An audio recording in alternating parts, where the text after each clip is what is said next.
Hey everybody, this is Eddie Babbage, founder, CEO of Timeline Genius, your host here of the Wedding Industry Insider Podcast, and I'm so excited. I've got another great guest for you today. I'm here with Kaleigh Wiese. She is a brand strategist, and on this episode, we are going to go deep into the fundamentals of branding, helping you get your brand right so that you can take your wedding business to the next level.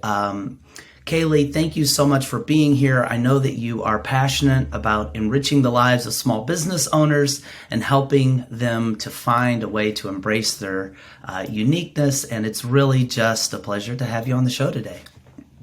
I'm so thrilled to be here. This is obviously a topic I'm passionate about because I've dedicated my whole career to it. This is actually my 20th year working with small creative businesses in this capacity, and to be able to see the growth of businesses who really lean into, like you said, their innate uniqueness and learn how to define what sets them apart is the power of branding. And so helping people understand, perhaps in this episode, where the holes are in their brands is really what will make this successful. And I know that we can do that together. I love it. Yeah, and I could brag on you all day. I mean, that your work has been featured in the Huffington Post, New York Times, Fortune, Martha Stewart, all of this. You have decades of experience and expertise around branding. And I was saying kind of in the pre-interview, this is a topic that we've touched on here or there in various past episodes. People that have been listening for years have probably heard us kind of touch on it.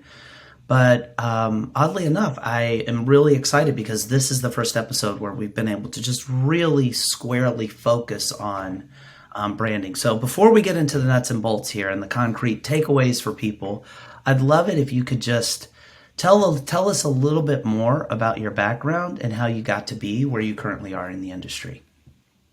Well, I'll do a quick recap.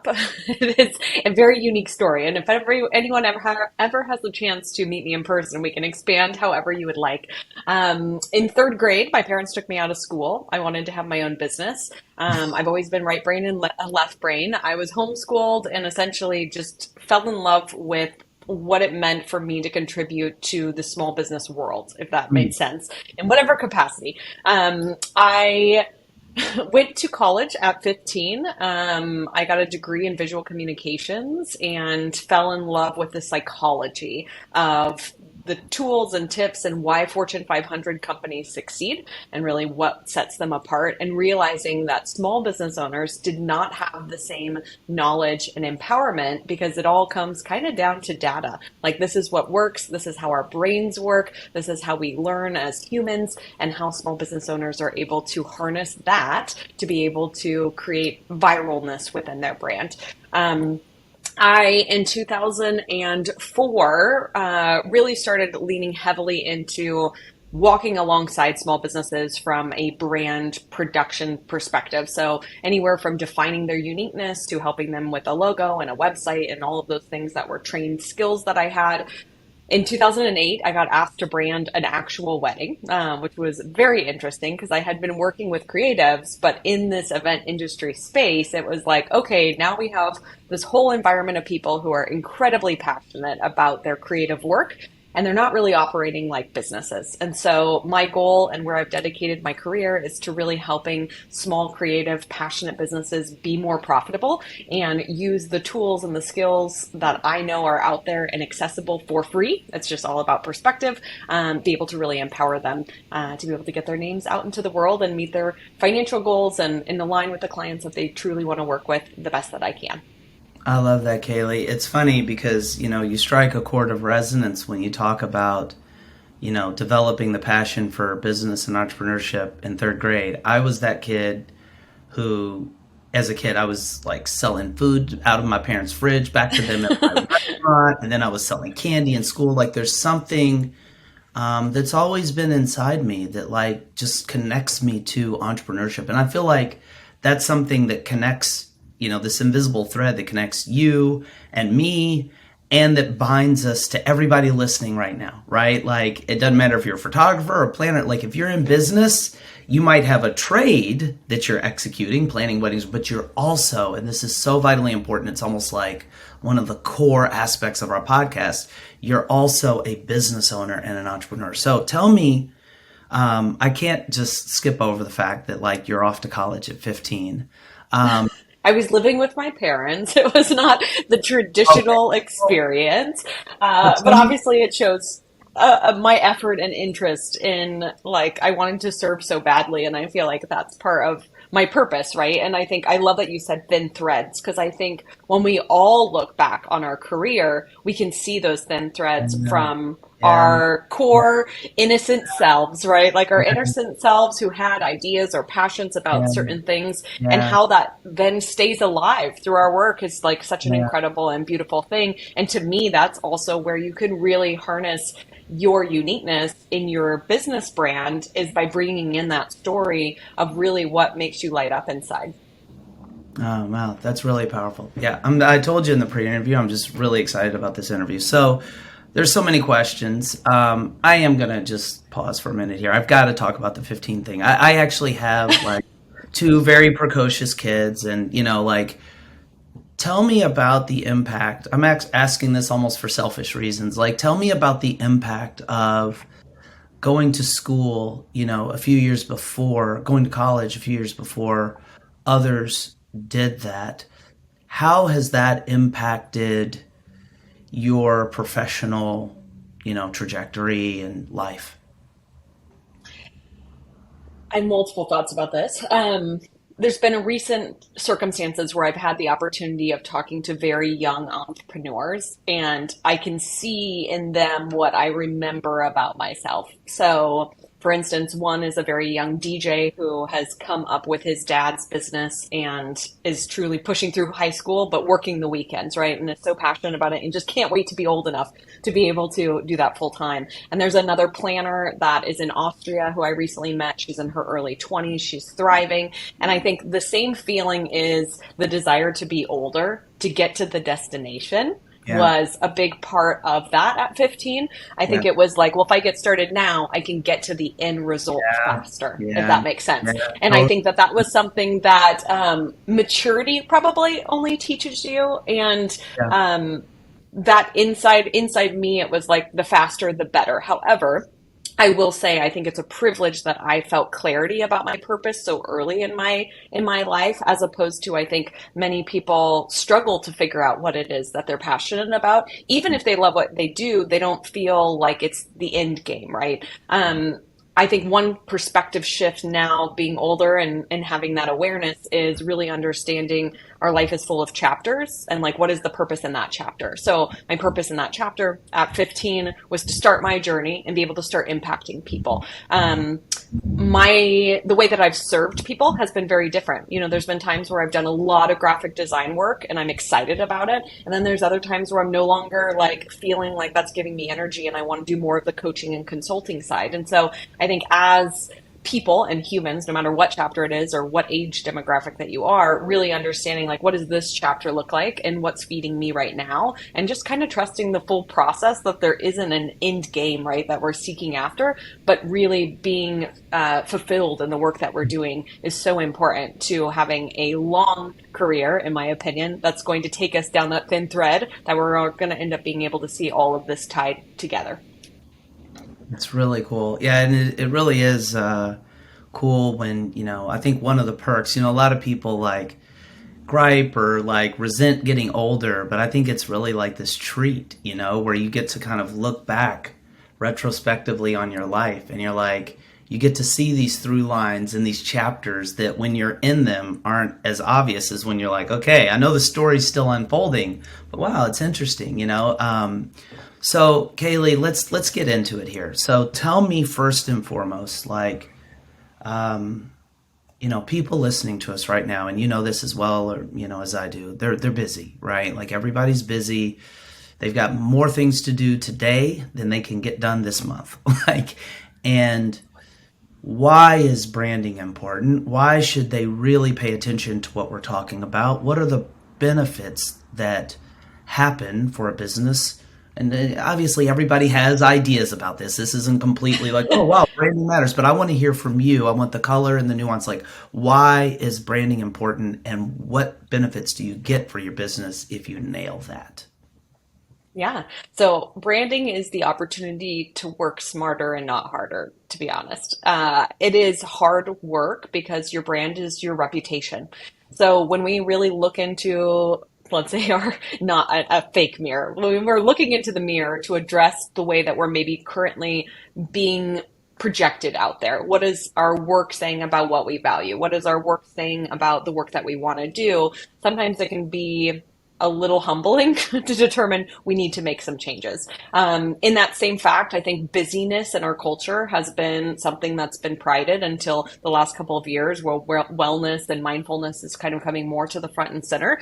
What I usually do when I first meet with someone is we really look at how do they want to be known, and putting a pulse on is the things that they're doing because of within their busyness. Is that projecting in the same way? Like if they're saying that they want to be exclusive, or they're saying that they want to be intentional, or if they're saying that they want to be laid back, would a client actually then articulate that back to them in their presence, the way that they're showing up to their meetings and the way that they're creatively collaborating? And so it's really putting a pulse on that reputation, and then creating space and a deep understanding. And we can unpack this, not only how and what are the ways that we can articulate and define our reputation within our communities or within a destination. But what does it mean to put the pieces together when selecting colors, fonts, images that are actually going to help us represent that uniqueness? Now, why I'm so passionate about the uniqueness component is all of the knowledge that I have around emotional marketing. So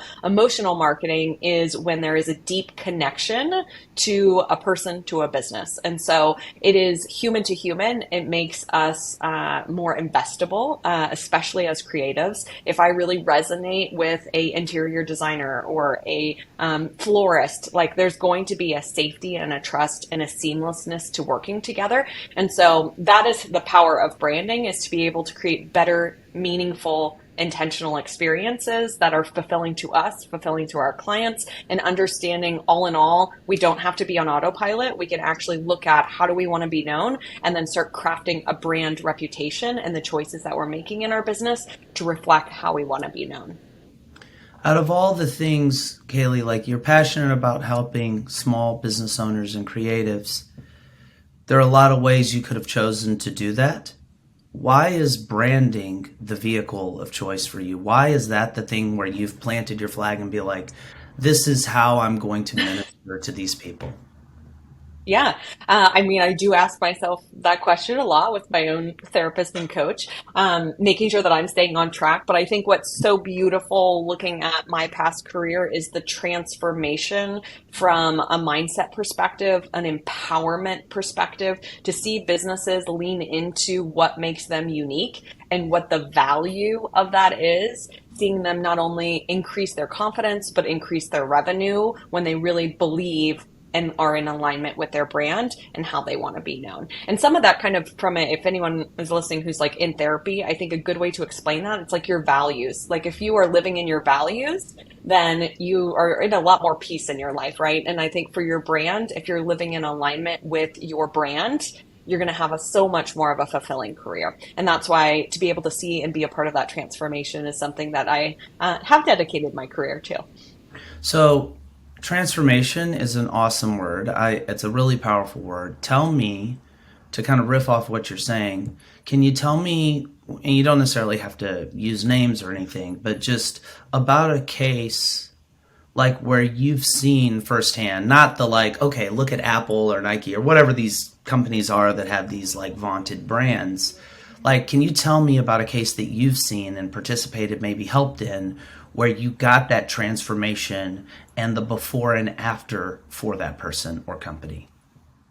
Definitely. There's a couple of different circumstances that come to mind. Now, I will mention the brand process is always ever evolving. So you might just be starting your business and you don't really even know how you want to put yourself out into the world, all the way to having the person who has a successful business, but is maybe no longer fulfilled by the clients that they're attracting and are needing to evolve. So I will say, to be transparent, I am usually never for a full brand transformation. Gotcha. Typically, we look at the holes and we fill in the gaps and we find better language and we refine the experience and things like that. So when we talk about brand, when it comes to visual branding, colors, fonts, logos, I usually, unless you are truly not attracting the clients you want to work with, I highly recommend you do not start from scratch. That is just not in your best benefit.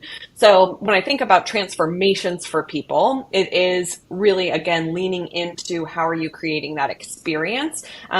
Two cases come to mind. I'll talk about a DJ and I'll talk about a planner. So let's start with the planner. The planner was a very established planner who was in a market that was not known for luxury. And she said, to have a successful career, what I'm looking to do is 5 to 7 weddings a year at X price point, which was very high. And she was having to pave the path for making that possible. She knew that money was in that market, but they typically would leave the city to be able to find that service, right? And so she took ownership, she took authority, and we knew that that was something that needed to be strong through her brand. She started doing more educational pieces, empowering couples, helping people understand that. But she also painted a picture of what her exclusivity and discernment look like, knowing that these are high wealth individuals. And so the whole brand, as she was making her stake right there, was around the needs of that person and helping them feel safe and seen in the city in which they already lived, not having to go that to other places. And I've seen that successful in cities like Las Vegas, luxury in St. Louis. I was just in Milwaukee and there's some incredible events happening. So I think sometimes we get in our own way saying that ideal client is maybe not here, when we actually have to pave the path and let them know that we are there. I use the analogy about a lighthouse, and I say, as businesses, we're all lighthouses. And if our light is either dim and we have, let's say our lighthouse is our website and we're there, but no one knows how to find us, it is our responsibility to turn on that light, show authority, and let people know that they can come to us and we'll be able to take care of them. The other example that I can think of was a DJ who was a former Major League Baseball player, and he decided he's always loved music, needed to retire because of an injury, was in his early 30s at the time, and was really just dealing with, like, who am I? Like, I'm kind of new to this. Like, where do I go from here? He's in a very crowded environment. And what we found was no one replaced him because of his perspective, the way that he chose song combinations, the way that he listened, and his innateness there was what we really needed to amplify. And so the more that we could talk about his process, like how he curates his music, how he gets to know the couple to be able to translate that into something that feels meaningful for them day of. He has become, in a very short amount of time, incredibly sought after because he makes couples feel seen, and him showing his value in the work that he's doing has allowed him to charge and come into a market charging the top of the top in a saturated market, but he is able to define himself almost as an artist, right? And I think that that's really powerful when we can talk about the things that make us different, is a lot of the way of our own unique creative process, and being able to describe that to a client in those first few touch points are incredibly powerful.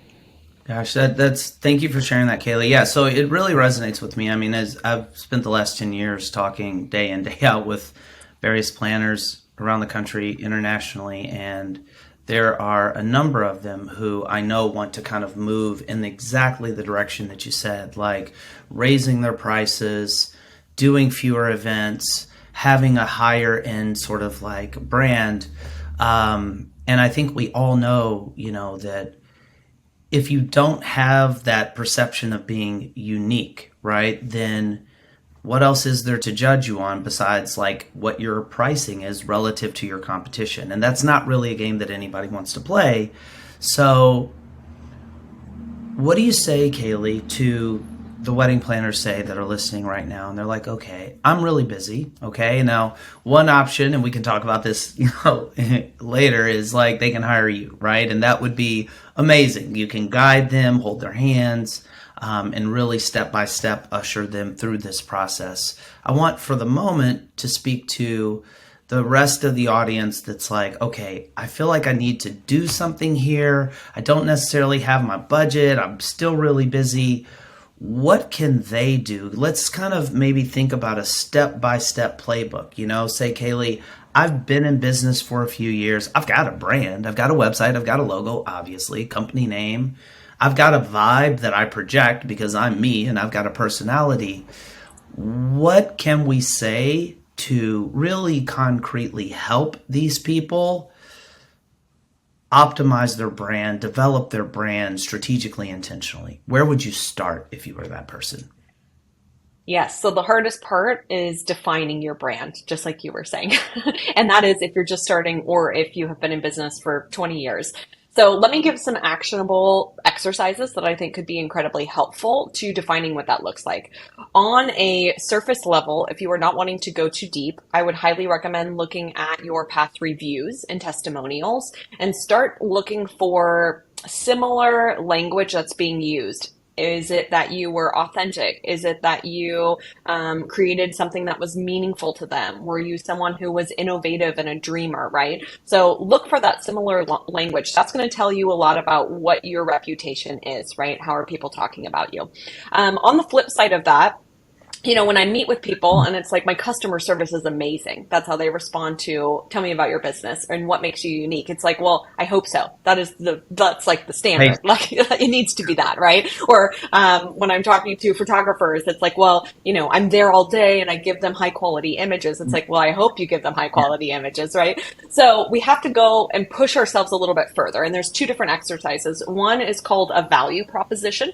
And so it's kind of like a little Mad Lib style exercise. So you essentially want to write down, I help people like X. So whatever that is, young couples, boho couples, high wealth couples, couples who love Subarus, whatever it is. I help couples like X do X, create meaningful moments, tell their story, create glamorous events. What are you helping them achieve? Because why? Why are you qualified to do it? And so by putting those pieces on paper, I help people like X achieve X, because you're qualified to do whatever it is. That can be a beautiful way and an exercise to be able to see who it is that you're serving and want to serve. And you may do a couple different scenarios of this. That is a great way to start the conversation to make sure this is how I want to be known. Now, what does that look like? Another question I ask when I'm doing a brand audit for a business to see where their holes is I like to ask, if someone did not hire you, what are they missing out on? And I think that that is a really great question for us to ask ourselves in contrast to our competition. What is it exactly that we are bringing to the table? Now, once we identify what that is, it is powerful to audit ourselves on our websites, on our social media, in the way that we're communicating about our businesses, making sure people know what sets us apart. And that is the foundation of being able to take action and making sure you're controlling your brand. As a wedding planner, you know how important it is to create detailed wedding day timelines for your events. But creating your timelines can be a tedious and time-consuming job. Until now. Because Timeline Genius lets you create beautiful, detailed wedding day timelines with ease. And it keeps everything you need on the wedding day in one central place. Here's how it works. First, Timeline Genius saves all your clients, vendors, and venues in your Rolodex, so you don't lose time looking for their information. And when you're ready to create a new timeline, you simply enter the key information for your wedding. Click a button, and voila! Timeline Genius magically gives you a customized timeline for your event, where all the details are laid out and the times are calculated for you. From there, you can easily edit your timeline by adding or deleting items, inserting images, changing font styles, and customizing everything to your liking. You can also instantly shift the times for as many items as you want. And when it comes to your clients and vendors, Timeline Genius lets you give them the highest level of service. You can send them tailored timelines showing only the items they're involved in. And you can collaborate by inviting them to a mobile-friendly, web-based version of the timeline. You can even set text message reminders to automatically go out on the wedding day. And once you've completed your perfect timeline, you can download it or email it out as a beautifully styled PDF. And that's Timeline Genius, a smart software that will help take your wedding planning to the next level. Start your free trial today. So what I'm hearing here is that kind of phase one is the audit phase, right? Just kind of taking inventory of your status quo. So, and it's interesting, right? Because you're coming at it, I think, from two very important and different channels. One channel is, what are people saying today, right? Like that's what your reviews are going to show. And what kind of clientele have you historically or to date been attracting?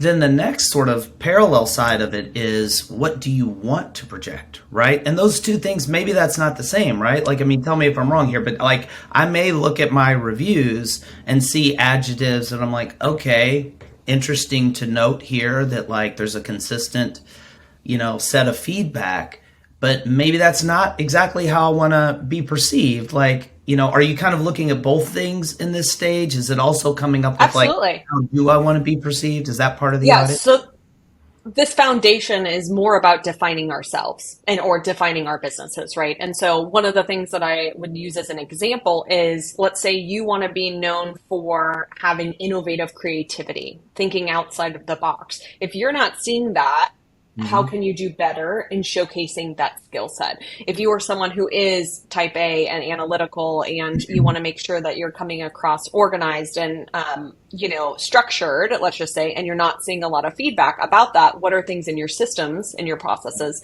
in which you could improve to better align? Now, there is a vast number of spend, right, in our industry. So we have to also then think about, who is this ideal client, and really become obsessive about understanding what are the brands that they're purchasing from, what are their own personal habits, what are service-based businesses that they've had to hire from the past, if it's anything from an interior designer to hiring, a concierge to plan their travel, understanding how are they used to interacting with service providers and making sure that we have the check boxes that align with that. So what I find is sometimes people are shooting for the top and they don't understand how people work at that top tier level. And it may require shifts and changes within their businesses and systems. For instance, one of the biggest things that I see is when you get to a certain point, the couples are so busy that they would rather pay you more to handle all the paperwork, to do, they don't want to fill out a questionnaire form, right? It's like, how does that now become collaborative? How do you hop on a phone call with them and do the questions over the phone so that you can get that information that you need to do your best work? And that becomes a shift, as opposed to someone who's very excited about planning their wedding and wants to 24/7 work on it. It's very different than the 3-month engagement at a higher price point. So you really do have to keep a pulse on who you truly are and how you want to be known. But then there's also an understanding of, how can I make sure that I am in alignment with the needs and desires of that service, that person who's used to purchasing from service categories that maybe I don't have experience with in the past. Because I know in some cases, especially when I was doing the event branding more predominantly, a lot of my clients I had nothing in common with, based on where they lived, where they traveled, how they worked, the industries that they were in. And it took a lot of education to understand where did they get influence from, and helping me kind of make sure that I'm bringing my education on that up to speed. That's really cool, Kaleigh. I'm almost kind of like seeing like a step 2 coalesce from everything that you're saying. And it may be a step that everybody's already done. Well, not everybody, but that some people have done. So step 1, again, looking at your reviews, seeing how people are talking about you, looking at what type of people have you been attracting, and this sort of Moneyball question of, what's different about me? Like, what do I want? What are people missing if they don't hire me? That's kind of like this stage 1 audit. I heard you say also having an ideal client, like mapping out your avatar. And again, I don't want to take for granted the notion that everybody's done that. I'm sure, again, some people have, But it sounds like that's also a very integral, concrete part. And if anybody's been listening to the podcast, they have heard, like, I will get up on a mountaintop and preach, about like the importance of that. But, correct me if I'm wrong, but that would seem to be like an essential step too, to like really Absolutely map out, not just like if you are 40, like, yeah. I mean, if you are not serving someone specific, you're serving no one. And it is just very common in the event industry that people are like, well, I can work with anyone. And it's like, but you can't. And so, and you're not going to end up having meaningful work that you're passionate about, and you're not going to be sought after for your uniqueness. And so I think really looking at that persona, it can be more than one. It might be 3 different personas that have different variations, but that, unique selling proposition, I serve people like X. That is a hard question to ask yourself, but when you can define that, and now every decision you make in your marketing is for those people, you are going to see success so much faster. And even in the sake of one thing when I'm doing an audit is I'll look at a website, they're telling me who they want to work with. Let's say it is a client who typically has a country club wedding or a backyard wedding, let's say something along those lines, and I go on their website and they have photos of folding chairs and little bud vases on the table. Yeah. I know that work was beautiful at the time and it served you, and maybe that was great. But when the couple can't see themselves and what they want in your work, they will never give you a chance. And so we have to think about when we're making selections or self-auditing our brand, and as we're growing, how can we align and resonate and make people feel like we are the fit for them? And we can do that through visuals for sure, because our brains process imagery 60,000 times faster than text. So all day long, if you're like, I serve you this person, it's not going to have the same impact unless you are really showing them that you understand their style and their needs. And unfortunately, in the wedding industry, all of us get older, our clients tend to stay the same age, and things continue to evolve in our industry and their preferences and their taste. And, we get to keep up all the time with those changes of what they desire and what they need. That is really cool. I like get to as well, and rather than have to. So is that sort of the next step here, Kaleigh? If you're like, if you were working with me and I were, telling you, hey, I've been in business for years, my planning company, I want you to help me really get my branding right. We would do the audit. You would make sure that I've got a very intentionally crafted profile of my one or perhaps multiple ideal clients, so we know, like, no, this is really who we're going after, in like with depth, not just like the surface level demographics. Like, no, like you're saying, like, what brands do they like already? What are their practices, like all thought habits, all of this stuff, right? Once we get that down, say, okay, Kaleigh, I think I have a much better sense than I ever have of the image that I'm currently sending out and who I want to go after. What's the next step that you would, lead me through? So I will say all of what we just discussed is the hard work. So now comes the fun stuff. So once we've defined that, to me, that is the foundation that everything else can build on. You are not going to have self-doubt because you know who you are, you know who you're trying to reach, and every design decision moving forward is based on strategy, not on assuming or guessing or trends. And so I very quickly see people who are starting their businesses, or they feel like they're not getting the work that they want, and they just go hire a graphic designer or a web designer to build them a beautiful website. And without the foundation of really understanding who you are, you cannot have strategy to truly emotionally connect and resonate and build trust quickly. So once we have those things in place, which I hope everyone's making great progress on, then we transition to the pretty visual part of things. So a great visual brand toolbox is going to have colors, fonts, a logo, imagery that's used in repetition, as well as any other key markers. Typically, I will put together what's called brand anchor words. So it might be 10 to 12 words of things that we want to make sure are articulated in the marketing work that we do. So colors are awesome because color psychology is something that is so easy. A color like orange or yellow really represents creativity and joy and high energy. If you resonate with that, that's going to be a great color to incorporate. Blue is a color of calm and care and customer service.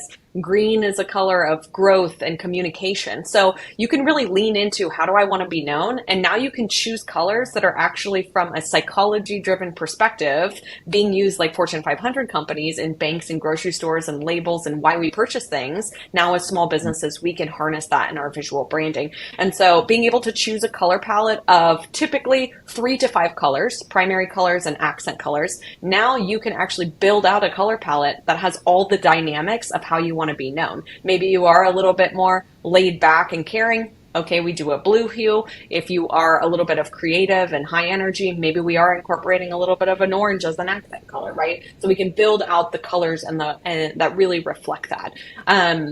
That's something that I also feel like is very easy to integrate as you continue to evolve, adding in a new color, changing and shifting a little bit. Darker colors tend to have a little bit more authority. Lighter colors tend to be a little bit more passive. So once you kind of have that knowledge, it's easy to be like, okay, this is how I want to be known. Is my logo and brand colors showing that? Is there any adjustments I need to make that's going to better align with my reputation? In support of that, fonts are the same way. I'm obsessed with fonts in terms of font history and typography and all of those things. They also have personalities. So there's usually 4 categories: more modern fonts, more traditional fonts. So making sure that you're using a font, if you want a younger clientele, you may want to look for a little bit more modern of a font to use as a pairing. And kind of bring those pieces together. So now you have the foundation of how you want to be known, and now you have the visuals to be able to support that. So that is really cool. Some of that stuff I didn't even know, but as you're talking, I'm like, of course Chase Bank is going to be blue, and not orange. So you kind of said it at earlier in the interview, and it totally makes sense that like in most cases you're not doing the like complete like wipe clean the old brand and completely reimagine. So I think most of the people listening, they already have a visual, like they already have fonts, they already have, various imagery, wording. Like, to what degree should this person who I've kind of like made myself into for this hypothetical, like after they've done the initial 2 steps, should everybody basically take that scalpel out and be willing to rebrand a little bit, like based on the new things? I don't know if well, I'd say put a pulse. Put a pulse on it. And a lot of times, I would say 9 out of 10 times, what I end up doing is recommending polishes. We're either bringing in a new color or we're simplifying things. It's more of providing clarity to the brand. I think with just artists and creatives in general, more can be more. Like sometimes it's like, well, let's make sure that our Canva document has like a little bit extra pizzazz, and let's make sure that this document has this little extra something. And then we feel very disjointed in all of the marketing elements that we're using because we want them to be playful and fun, when actually we have the foundation of a core look and feel that is what makes us look like Tiffany and Company, right? Refined every single time you see it, and the brand looks the same. They use black and white images, they use their teal color, and the fonts are always consistent if it's on a receipt or if it is on the marketing piece that you might see in a Vogue magazine. So having that consistency of whatever it is really important, but seasonally or how things change over time, you may want to adapt additional colors in that palette over time to be able to help refine, right? It's more of a refining process as opposed to a transformation. I will mention it takes someone 5 to 7 times to see something, to remember it. And so when you are trying to grow a business in a community, if you keep shifting and changing your logo, you're creating way more brand confusion because they will remember the look of the logo before your name for quite a while. And so it is important that those small evolving changes are not something that's disruptive than when you do a full out brand change. And if you are interested and you need to do a full brand change, I actually, on my blog, I do have the steps I recommend taking when revealing that new look, because it has to be strategic. Otherwise, you're going to miss people who are in that discovery process, getting to know that you exist in the community. It's funny, Kaleigh, so I really try oftentimes in these interviews to, as best I can, put myself in the shoes of and position of the people listening, right? And again, it's all filtered through knowing. And part of this is also just empathetic extension of like my own life, right? Like it's hard running a business. There's just so many things. Every day, I already have so many things that I know I'm supposed to do. And every day I hear new things that I really should be doing. So I'm kind of putting that lens on here. And I'm wondering, if in a number of cases, after doing steps 1 and 2, some people are going to be like a little overwhelmed by the idea of like hiring a graphic designer or somebody to come in and like alter. Maybe they feel like my current brand seems to be working, could be better, but I'm not sure right now, Kaleigh, that I need to actually invest in, my colors and fonts. Like, do you think there are that there's a meaningful percentage of cases where they do steps 1 and 2, and then they look and say, you know what, I'm just going to keep everything visually pretty much the way it is? Like, is that a thing, or does everybody really need to stop basically and reassess colors, fonts, logo? Yeah, and you use the word investment. I don't think that an investment is always needed. It's again, sometimes the assessing your visual brand is literally 30 seconds of understanding this is how I am, this is how I want to be known. Does this work? Cool, let's move on, right? Other times it is an awakening of understanding, okay, that font I've been using is attracting the boho cheap budget couple, and I know that that's no longer serving me. Therefore, if I'm going to disrupt the cycle, I have to make that change. Now, I will say that the work that we have talked about is the self-definition work is the hardest part. So once you get through that, the logo part, and that could be honestly, and once you have the language, I am all about DIY your logo. Like, you don't have to hire, it's the knowledge and the strategy that is so important. So if you're willing to open yourself up to understanding what makes a successful visual brand, then DIY it, or go on Fiverr, or go on Upwork, or go in Canva and look at the resources, because now you can make selective positive choices based on that. Now, the only thing I will mention with that is, depending on the platform, if you are purchasing a template for a logo, sometimes those are not licensable. So if in the future you do want to have a logo that you are selling product, or you want to license educational products or things like that, you may need to be sensitive in hiring someone to do something 100% custom to you, so that you have those options in the future. Yeah, this all makes a lot of sense, Kaleigh. Okay, so this is really cool. So you've done your audit, you've mapped out your ideal client, you've got your visual look, your brand, your aesthetics in place, and depending on your circumstance, you've evaluated, because somebody might get through steps 1 and 2 and say, I need a little tweaking here or there. Other people may do step 1 and 2 and have that aha moment of like, wait a minute, my brand identity is way out of line with, and they need to do a more sort of invasive major surgery facelift. But one way or another, you come through these first 3 steps, you've done this audit, you know who you're going after, and your look and feel now is what you want it to be like. What's the next step? Consistency. So making sure that your uniforms, to your business cards, to your website are all feeling the same, because we never know when people are getting introduced to us for the first time, what is that first touch point, so that we can take control over that narrative. So updating things across the board is step 3. And then we go into step 4, which is really refining our systems and processes and client experience. So this typically comes with assessing the website next. The website is like, okay, the flow of the website, am I educating enough? Am I showing the value that I'm able to create? Do I have images that are reflective of the work that I want to do?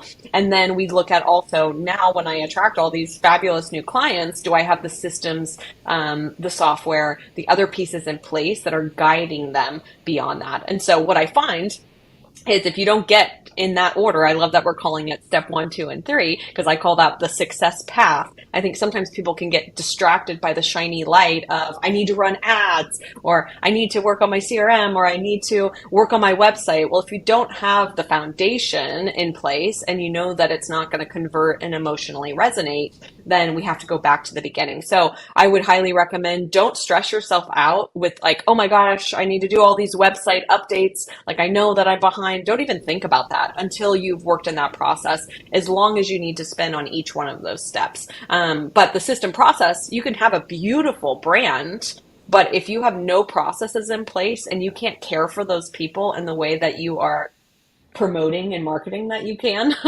you're going to end up with a lot of issues because people talk. So I think having those systems in place and really helping operationally is one of the best ways that you can help show your value. That experience is your brand, right? And so having high touch service offerings through a system is incredibly powerful in helping support the way you're positioning the look and the visual components of your brand.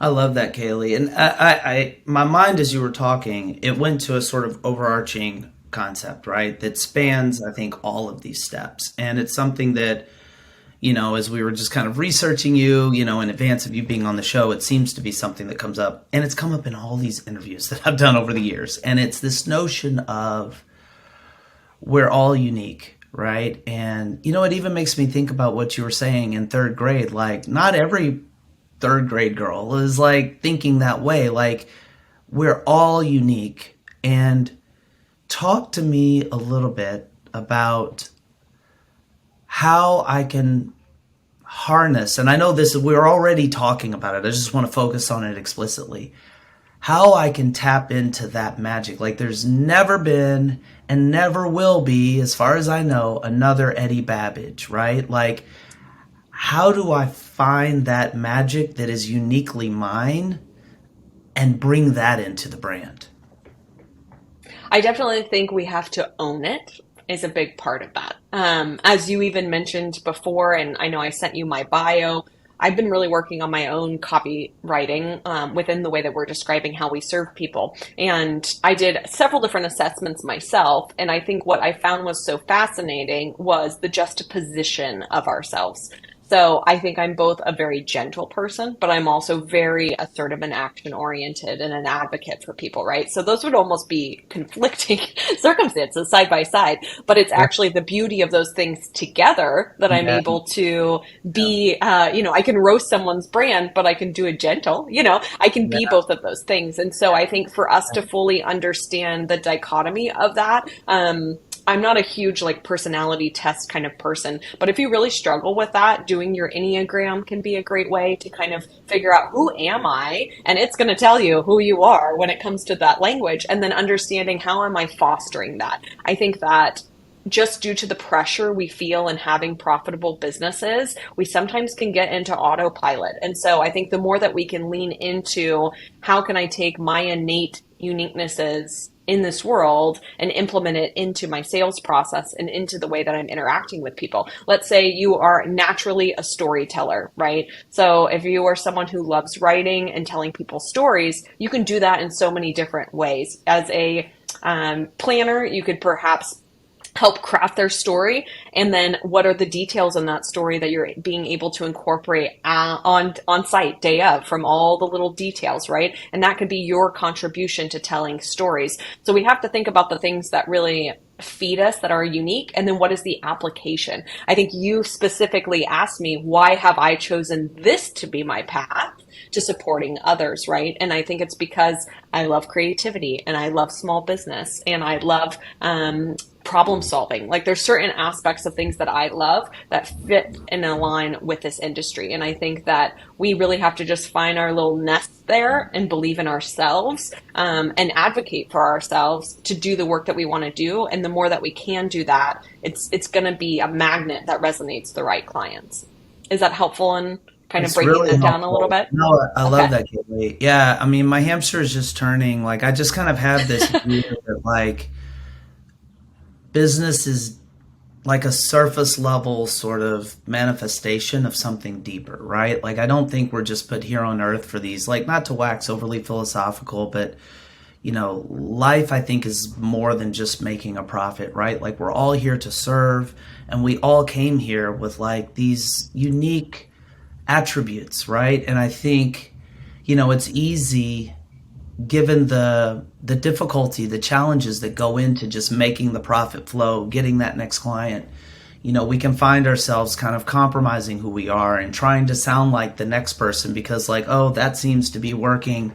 or just being too busy to stop and do some of I don't think anybody who's heard what you said is like, well, that's crazy. It's just like we're so busy. Sometimes it's Doing hard it. to like stop and do that. And, we haven't talked about values. I'm going to actually ask you a little bit, but that's kind of where my head goes is like, at this point in my career, I'm like, no, there's somebody that I am. There's somebody in here. Like there are things that I cherish and that I believe and that I just these principles. And no, I don't see anybody else out there that's exactly on that wavelength, or our company collectively, if you work with other people to do that introspective collective work to say, this is who we are. Like, how do values, like we didn't really talk about that. Like, and I realize some of this stuff is like, you just kind of assume that somebody has their values like documented, that they've thought through that. Like, how do values kind of tie into this figuring out who I am and my uniqueness exercise? Yeah.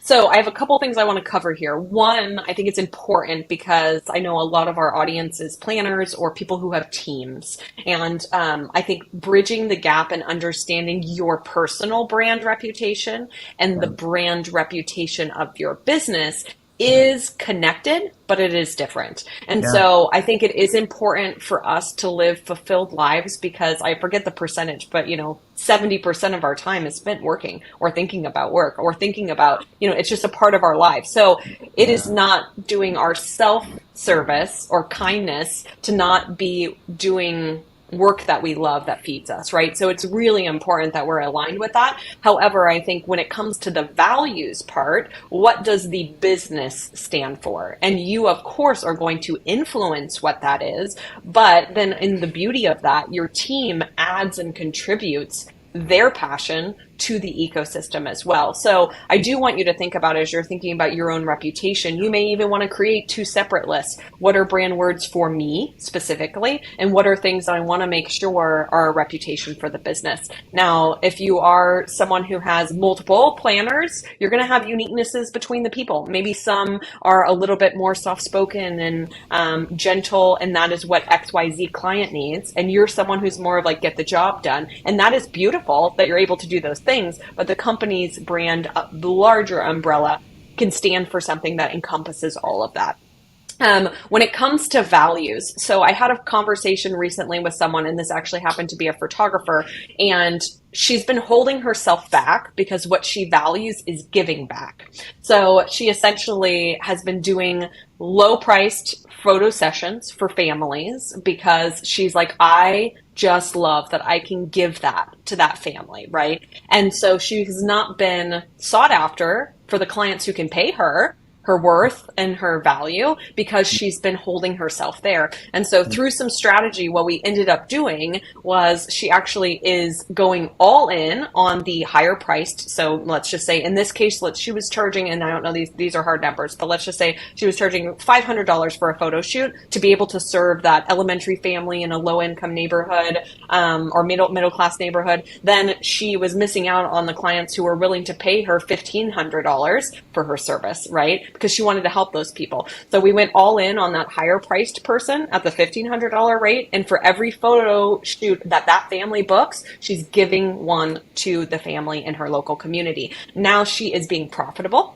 And she also is fulfilling something that is very valuable to her, which is to give back. And so I think we have to get creative about what those values are. I've been working, and I think your values evolve too. For me, I'm a very fast-paced person. If you follow me on Instagram, in 2019, I was in over 60 cities. Last year, I was in almost 30 cities. Like, I'm on the move a lot. And so being able to understand what is the values that I want moving forward helps me define what I say yes and what I say no to. So as I'm making shifts in my own life and in my own business, I'm thinking about, okay, I know I want a little bit more ease and flow. I know I want a little bit more silence. I know that I feel a little disjointed now post-pandemic, being on the move all the time. So something I value is stillness. How do I create a business that allows me to have that stillness? And so we are saying no to things now to create more space for me to work on projects that are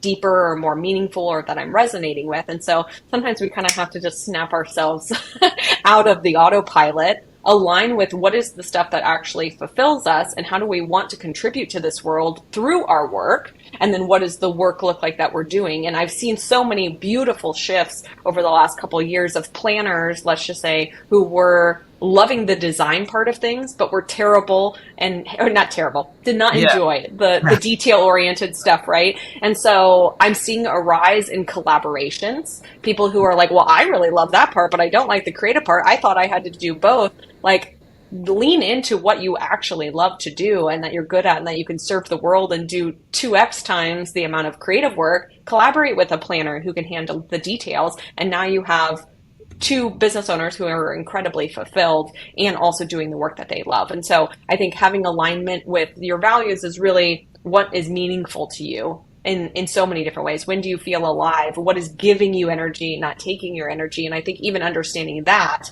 is really helpful in defining where you actually want to say yes to. Absolutely. That's really cool, Kaleigh. I feel like that's a great sort of high level way of kind of rounding out like this sort of 4-step sequence that we, the audit, the ideal customer profile, the getting your brand identity, and then the consistency, which is the ongoing thing. Yes. This hour. And I will say, so in my success path, which is what I call what we're kind of talking through, you're defining yourself and who your ideal client is. You're doing the visuals. You're then doing the implementation of the consistency. You're then doing the, your systems and processes and refining so that you can grow, right? And then you go into the actual growth phase. And what I find is when you're in that growth phase and you start attracting the clients that you want to work with, you actually have to start back at 1 again. Right. And so it is a loop, because once you start having the business coming in that is like, okay, I think we're nailing it, but I literally don't have the time and capacity. Now we have to go back to 1, define ourselves, what has changed, what are our values today, and then what is the client that we maybe want to start narrowing in even further. And then we assess our colors, then we go back into consistency, then we go back into marketing. And it really is a cycle. It's a life cycle. Our whole entire career is to continue to evolve and be okay with removing services that aren't serving you, adding new services you want to experiment with. Like, we evolve as people, and it's okay that our businesses evolve too. Very cool. Very, very cool. And so many things are like that. They're not like a one and done, never revisit, but monitor, rethink, and re-execute. I'm watching the hour fly here, Kaleigh, and I'm very excited to ask you the question that I put to every guest since the very first episode that I've done, which is, if you could give one piece of advice to everybody listening right now, based on all of your professional and personal experience, that would help them as much as possible in taking their company to the next level, what would that piece of advice be? The piece of advice that I want to leave y'all with is, I think you should do some inner work thinking about how you treat yourself. I think as a small business owner and as an entrepreneur, I treat sometimes my clients with so much love and don't treat myself with love. Or I'm pushing myself too hard, where I would never push a client or a friend or a family member that hard. So I highly recommend. I had a text this morning with a friend, and I told her that yesterday, and she's been working way too much. And I was like, you would be kind to a friend. You need to be kind to yourself. And I think that as you're thinking about your brand and the expectations that you are putting on yourself, be kind to yourself, allow space for yourself. And I think that it'll leave space for you to be able to grow your business in ways that maybe you're not even being able to think about. That is really cool. What a great place to leave it. And if people want to get in touch with you, because I suspect there will be some people listening who say, I could do this multi-step process myself, but actually I would rather have her just hold my hand. Like, how can people get in touch with you if they want to connect and potentially work with you? Yeah, so the best place is my website, KaleighWiese.com, KaleighWiese. We have a couple different ways that we serve people. I am all about giving back in the work that I do as well, because all of the small business owners in this industry are really hacking their businesses in lots of aspects. So we do monthly sip and strategize sessions where I teach on Zoom. They're free. You're welcome to join anytime. They're first Monday of every month.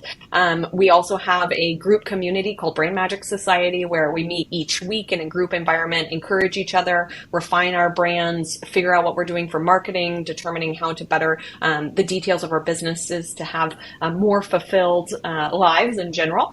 And then on the larger scale, I have 3 and 6 month kind of fractional CMO programs where I can work with you in a very tight knit way, and we can get the snowball rolling in terms of really defining yourself, having my feedback, access to my network. We'll build out or assess your logo. If you need a website, we'll help with that. Or if we need to polish or add additional copy, we can help with that. And then really just get systems in place so that you have an overarching plan that you can at least move forward with. Because I think sometimes stagnancy of just not knowing what to do, because we have too many tabs open in our brains, that allows me to go really deep with a few businesses at one given time. But we have lots of free resources. I do weekly emails. My website has a lot of things on different topics when it comes to branding and business growth that all of you have access to.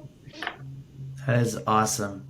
Well, Kaleigh, on behalf of our Timeline Genius community and all of our Wedding Industry Insider podcast listeners, I just want to say thank you for taking time to be here and to share your wisdom. And I'm sure this will help a lot of people who listened.